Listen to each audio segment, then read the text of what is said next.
My name's Černis. I am a clinical psychologist, and my research focus is on dissociation and dissociative experiences. So could you quickly outline what dissociation is? Yeah, that is a really good question.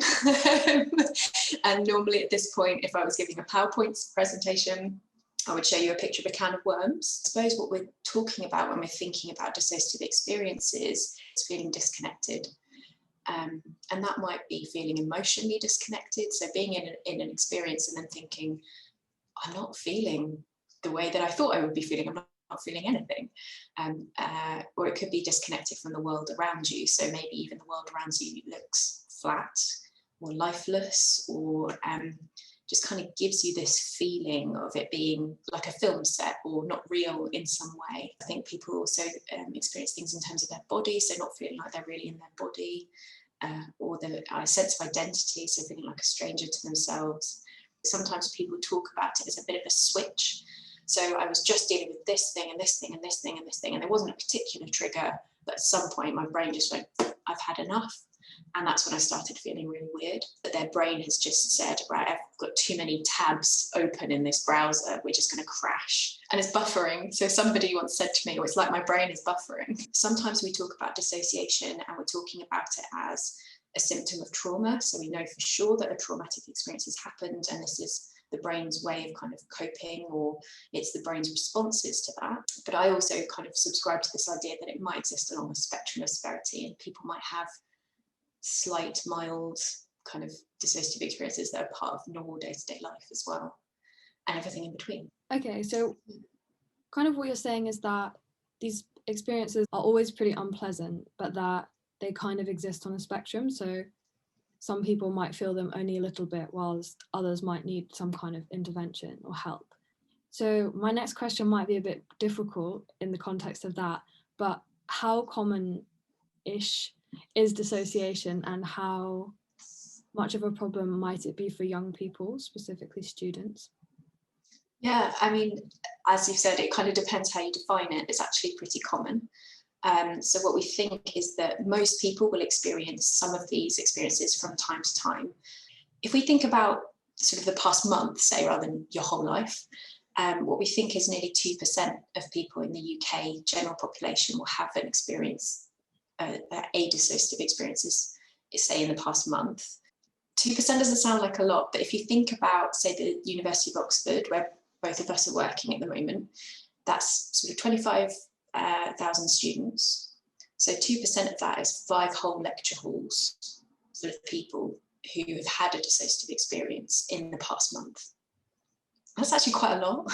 Yeah, that is a lot. And what we know is with people who definitely have had a specific trauma, a traumatic event, people with mental health difficulties, those numbers are expected to be a bit higher. Okay, so a lot of people, and particularly if you're already struggling with other mental health problems, which unfortunately quite a lot of students are at the moment particularly. So in what ways might dissociation disrupt the work of students? Yeah, I think that's a really good thing to be thinking about, because actually I think it probably does have quite an impact. One of the main things that people have told me about their dissociative experiences is it makes their mind go blank.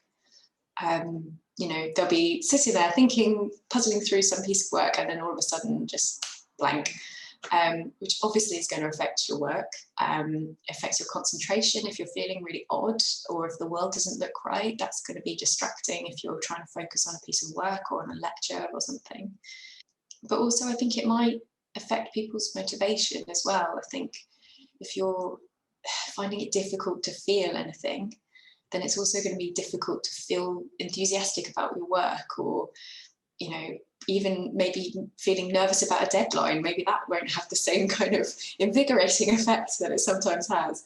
People who are experiencing dissociation during university are going to be struggling with concentration, maybe some memory effects because of that, but also just putting things off because it doesn't feel real, putting things off because it doesn't feel emotionally engaging. And I think the important part as well is the effect on social life. I've spoken to people who said, because I wasn't really feeling like I was in the room, I didn't really want to talk to anybody, and I didn't really want to hang out with people because I wasn't getting any emotional benefit. And we know it's so important to have rest and play as well as work. So I imagine that probably doesn't have a great effect either. Definitely. So it sounds like it might affect most aspects of your life. Unfortunately, yeah. So what would your advice be for a student who's experiencing dissociation or something that they might think might be dissociation? Should they worry? So yeah, my first piece of advice would be do not worry. It's natural to panic and think something terrible is going on. I've heard people say to me, I thought I had a brain tumour, I thought I was going mad. Most of the time it's completely understandable why it's happening. And most of the time it's because there's just been too much going on for too long. And often they can be things that have been dragging on for a little while, say like a pandemic. Sometimes it's really easy to lose the wood for the trees and not realise how much you're dealing with until you sit down with somebody, and you say, well, I'm doing a university course in a pandemic and I've got this going on, and actually to have somebody else hear that and say to you, wow, take a break, that can be really helpful. So I think the number one thing that I would do would be to talk to somebody, chat it through, even if it's just with a friend, like taking care of yourself, having a good routine. I know everybody says this all the time, but it's true. Having a good sleep routine, having regular meals, having time off from work as well, is just really important, I think, for that stress management. And often it's the sort of build-up of stress that's causing these things. For some people it might not be. For some people it might be that they have had a traumatic experience and their dissociation is part of that picture.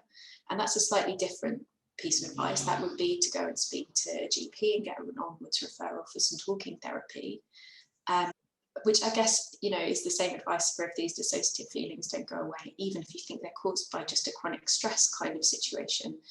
There are talking therapies that can help with that too. So don't panic, take a break, have a chat, see how it goes, and see if you want to speak to somebody professionally about it after that. Okay, great. So it sounds like the main thing you should do is try not to stress about it. Take it as a sign that it's time to look after yourself a bit more than usual. Absolutely. I think that's a really good way of thinking about it. Are there any particular like resources, a website or something that if someone was interested, they'd be able to look at? Yeah, so actually there is a YouTube channel by somebody called Joe Perkins. It's called DPD Diaries. So DPD is depersonalization disorder. And that's him talking about what it's like to have depersonalization disorder, his experiences of treatment and finding out information and how he sort of deals with day-to-day things. The Mind website is really good as well. So they've got some good videos and people who've written sort of little blog things about what it feels like. Yeah. Okay, that's great. I'm sure I can link that. Yeah. It'd be great if I could do like, I have no, yeah. I'm just going to hope that I'll work out how to do that later. I'm going to try and summarize what you said so far, and you are welcome to correct me if I've gone wrong. It's roughly a feeling of strangeness or disconnect. For some people, it might be a sign that something else is going wrong, like trauma. But for other people, it might mean that you're just really stressed at the moment. You would suggest that the first thing to do would be not to worry, because lots and lots of people experience it. In fact, 2% in the last month-ish. This is great. Good memory skills. I wish I was this good in lectures. The second thing you should do is talk to someone. If you work on getting rid of the stress and the anxiety, then it's going to go away on its own anyway. And if it doesn't go away, you can go to the GP, and there's talking therapies, there's things to help. Okay, well, thank you so much. Thank you. Do we need to do like an ending bit? Like a bye. Bye. Cheers, take care. And you, bye. Bye.